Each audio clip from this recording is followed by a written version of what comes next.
Assalamualaikum warahmatullahi wabarakatuh. Perkenalkan, nama saya Salsa Zahra dari kelas 11 SKEP 3. Di sini saya akan mempresentasikan tentang sistem peradilan ketenagakerjaan di Indonesia.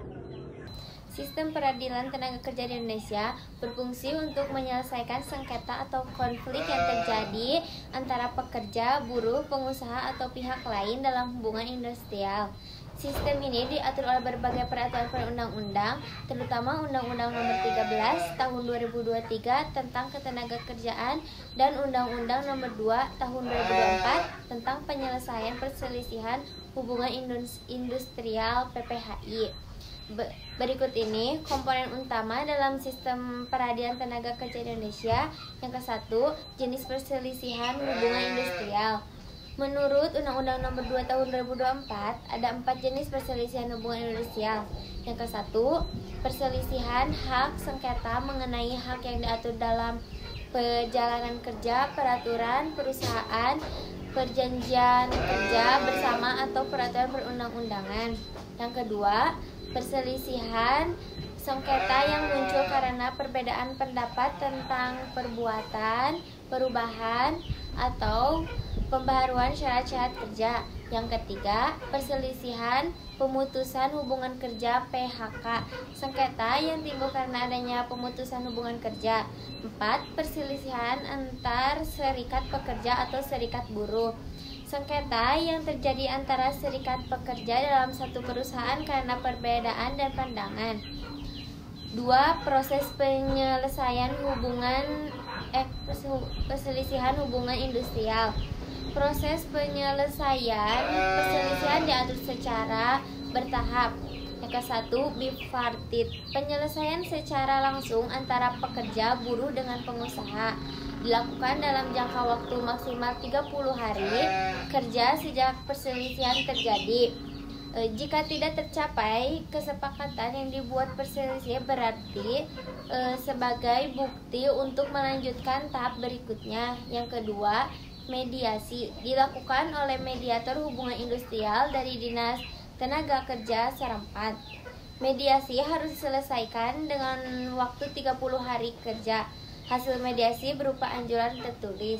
Yang ketiga, konsiliasi, penyelesaian oleh konsiliator yang netral biasanya untuk perselisihan kepentingan atau antar serikat pekerja. Hasilnya berupa anjuran tertulis. Yang keempat, arbitrase, penyelesaian mulai berpihak ketiga. Arbitrator yang dipilih oleh para pihak. Keputusan arbitrator bersifat final dan mengikat. Pengadilan hubungan industrial (PHI), jika tercapai kecepatan dalam tahap mediasi, konsiliasi, atau arbitrase, perselisihan dapat dianjurkan. Pengadilan hubungan industrial (PHI) merupakan bagian sistem peradilan dalam berwenang menangani kasus-kasus perselisihan hubungan industrial. Keputusan PHI dapat dianjurkan kasasi ke Mahkamah Agung. Yang ketiga, pengadilan hubungan industrial (PHI).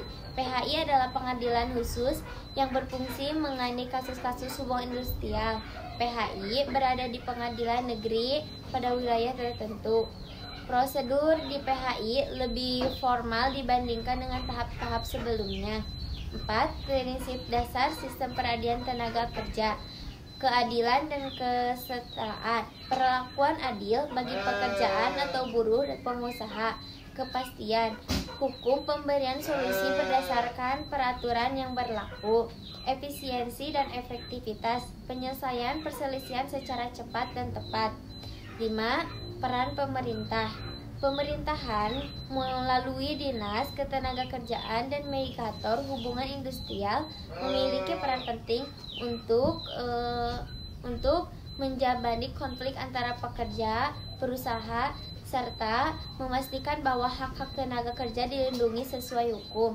Dengan sistem peradilan ini, diharapkan konflik ketenagakerjaan di Indonesia dapat diselesaikan secara adil, efektif, dan berlandaskan hukum. Sekian presentasi dari saya. Mohon maaf bila ada kesalahan. Warahmatullahi wabarakatuh.